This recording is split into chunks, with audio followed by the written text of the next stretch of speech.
ሰላም ሰላም ውድ የታለንት ሲኒማ ቤተሰቦቻችን ቆንጆ ቆይታ ይኖረናል። አብረን እንቆይ። እኔ ባንቹሉል ሰገር ነኝ። የተወለድኩት ጎጃም ነው። ያደግኩት አዲስ አበባ ነው። አንድ ታሪክ አለ፣ እሱን ላጫውታችሁ። ጎጃም ነው። እናትና አባቴ የተገናኙት አክስቴ የሆነ አገር ሄዳ ነበርና እዛ ባላግብታ በዛ ትውውቅ እህቷን አገናኛቻት እና የአባቴ ሀገርና የእናቴ ሀገር በጣም ሩቅ ሀገር ስለነበረ ሽማግሌ ምናምን ሳይላክ የአባቴ እናቴ ሀገር መጣና ተከርቸም ይባላል በገጠር ማለት ነው። መጥቶ እዛ መኖር ጀመረ። እናቴ አባቴንም ሀገር አታውቀውም፣ ቤተሰቦቹንም አታውቀውም፣ እሱም ብቻ ነው እና አብረው ሲኖሩ እኔን አረገዘችኝ። እኔን እንዳረገዘችኝ ከተወሰነ ወራት በኋላ ተለያዩ። ግን ማርገዟን እሱ አያውቅም። እናም ተፋቱ ማለት ያው ተለያዩ ማለት ነው። ከተለያዩ በኋላ እሱ መጥቶ አያውቅም። እኔም ያው አያቶቼ ላይ እሱ አያቱ እናታና አባቷ ላይ ስለነበረ እዛው ስለምትኖር እዛው ተወለድኩኝ፣ እዛው ማደግ ጀመርኩኝ ማለት ነው። እሱም ተሄደ በኋላ ከዛም በላይ መጥቶ አያውቅም፣ ይሄም እስካሁን ድረስ ማለት ነው። ከዛ እሷም ብዙ ፈተና አይታ ሙዝ እየነገደኝ ማሳደግ ጀመረች እኔን።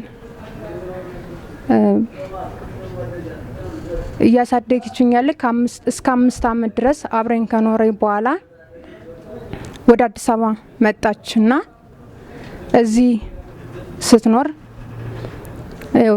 ያማት ነበረ። እሱንም ለመታከም ጭምር ነበር። እሱን ድና ወደ ገጠር ስትመጣ እሷ ስትመጣ ገጠር እኔ ወደ አዲስ አበባ መጣው። አዲስ አበባ መጣውና ወደ ቀጥታ እንደመጣው ሰው ቤት ነው የገባሁት። ሰው ቤት ገባው፣ ያው መስራት ጀመርኩኝ። እዚህ ስኖር በጣም ብዙ ፈተና አይቻለሁ። በጣም ብዙ ነገር በሰው ቤት ያለ ነገር የታወቀ ነው፣ እንደ ቤተሰብ አይሆንም። እዚህ መኖር ጀመርኩኝ፣ መስራት ጀመርኩኝ። ግን ያው እግዚአብሔር ይመስገን አሁን ላይ ጥሩ ደረጃን ያለውትኝ። እግዚአብሔር የተመሰገነ ይሁን። እዚህ በጣም ብዙ ፈተና በሰው ቤት ብኖርም ተሰው ቤት ወጥቼ እግዚአብሔር ይመስገን አሁን ላይ ጥሩ ደረጃ ላይ ነው ያለውትኝ። እሺ አሁን ወደ ጥያቄያችን ነው የምንገባው። ወደ ኪነ ጥበብ እንዴት መጣሽ? እዚህ ቲኳንዶ የኢንተርናሽናል ቲኳንዶ ነው የጀመርኩትኝ ማለት ነው። እና እዛ ስሰራ የሆነ ቤት ልቀቁ ምናምን ተባለ። ከዛ በዛው እንዳቋረጥኩት ቀረው እና ፊልም አይ ነበረ አፍላ ፍቅር በጣም ስለምከታተል እሱ ላይ ማስታወቂያ አየው። ማስታወቂያ ሳይ ስልክ ቁጥር ነበረ። እሱ ጋር ስልክ ቁጥሩን ያዝኩና ስደውል ቴዳ ነው እና ወደ ቪክቶሪ የፊልም አካዳሚ መጣው፣ ተመዘገብኩኝ። እዛው መማር ጀመርኩኝ ማለት ነው። እና አንዳንድ ስራም እየሰራሁኝ ነው እዛ ጋር። ማትረሽው ገጠመኝ የማረሰው ገጠመኝ ያለኝ ሰው ቤት ነው እና አንድ ቤት ነው የምንሰራው። የኔ ጓደኛ ነበረችኝ እና አንድ ቤት ስንሰራ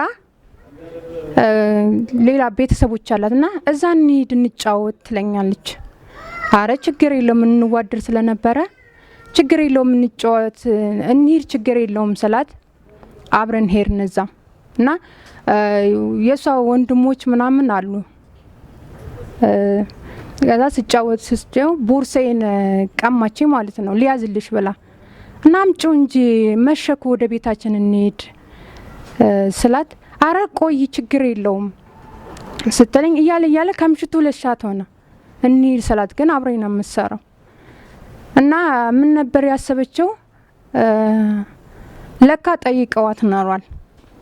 ጠይቀዋት እኔን ለማሳደር ነው የፈለገችው ከወንድሟ ጋር ማለት ነው። እና ልዩ መጣና የሆነ ነገር ሲለኝ አንቺ አትሄጂም እንዴ እያልኩኝ ስጠይቃት አይ እኔ ቆይ መጣው ምናምን እያለኝ መሽ በቃ አይ እንደዚህ ከሆነ ቦርሳዬንም ማሰጪኝ ከሆነ ሁሉም ይቀር፣ ስለዚህ እኔ ዝም ብዬ እሄዳለሁ፣ እየለመንኩም ቢሆን እሄዳለሁ አልኩና በምሽት እየሮጥኩ ሲሄድ ልክ እያለቀስኩ ሲሄድ መኪና ውስጥ ታክሲ ውስጥ ገባሁ። ዝም ብዬ ብር የለኝም። ከዛ ዝም ብዬ አለቅሳለሁ ታክሲ ውስጥ ቁጭ ብዬ። ከዛ ምን ሆነሽ ነው ምናምን ሲለኝ ሁሉን ነገር ነገርኩት እንዳለ ማለት ነው። ጓደኛዬ እንደዚህ አድርገኝ ምናምን አልኩት። እዛ መኪና ላይ ከፈሉልኝ። እኔም ወደ ቤት ገባሁ። ሁለተኛው ሌላ ገጠመኝ የሆነ ቤት እሰራ ነበርና ሁለታችን ሰራተኛ ተጣላን።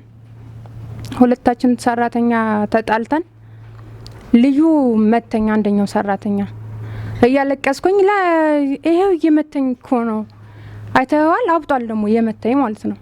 እና ለምንድን ነው አንተ እውነቱን ማትናገር እንደዛ ስለው እንደውም ከፈለግሽ ዝም ብለሽ ጋግሪ፣ ተፈለግሽ እኔ ምደግምሻለሁ ብሎ በዛ ነገር በጣም ብዙ ነገር ተፈጠረ።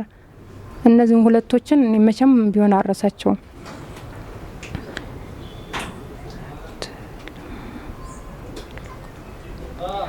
አርት ለመማር የሚፈልጉ እኔ አሁን ስለ ፊልም ብዙ ጊዜ ምንም አላውቅም። አፍላ ፍቅርን ሳይ ዝም ብሎ ትምህርት ቤት ሄዶ ዝም ብሎ ዳይሎግ ተሰጥቶ የሚሰራ ነበር የሚመስለኝ። ጭራሽ እንደዚህ ትምህርት ምናምን ተሰጥቶ የሚመስለኝ አልነበረም። ዝም ብዬ ፊልም ሄጄ የምሰራ ነበር የመሰለኝ። ግን ፊልም የቪክቶሪ ፊልም አካዳሚ ሄጄ እዛ ሄጄ በመማሬ ብዙ ነገር ብዙ ቦታ ደርሻለሁ። እግዚአብሔር ይመስገን በመማሬ ማለት ነው። እግዚአብሔር ይመስገን።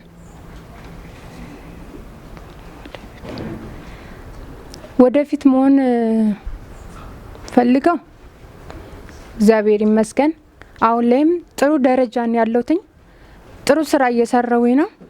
እግዚአብሔር ይመስገን ለገላይ ጥሩ ደረጃ እደርሳለሁ፣ ብዙ ነገር ሰራለሁ ብዬ አምናለሁ። እግዚአብሔር የተመሰገነ ይሁን ከሱ ጋር።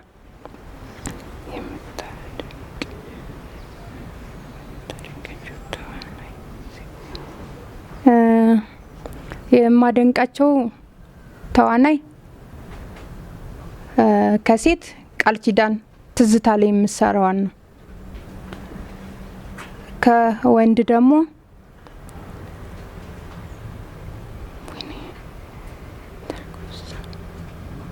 ካሳውን ፍሳ። እነዚህን አደንቃለሁ።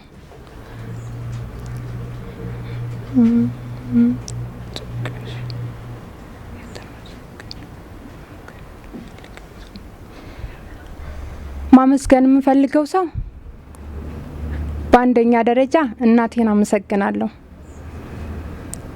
እናቴ ምክንያቱም አባትም እናትም ሆና ነው ያሳደገችኝ እስከ ሆና አመት ድረስ ማለት ነው።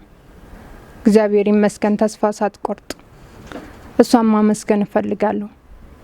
በሁለተኛ ደረጃ ቴዳ ማመስገን እፈልጋለሁ በጣም እግዚአብሔር ይመስገን አሁን ላይ ያለውበትን ደረጃ ቪክቶሪ የፊልም አካዳሚ መጥቼ በመማሬ እዚህ ደረጃ ደርሻለሁ። እግዚአብሔር ይመስገን። ነገ ላይም ደግሞ ትልቅ ነገር እሰራለሁ ብዬ አምናለሁ።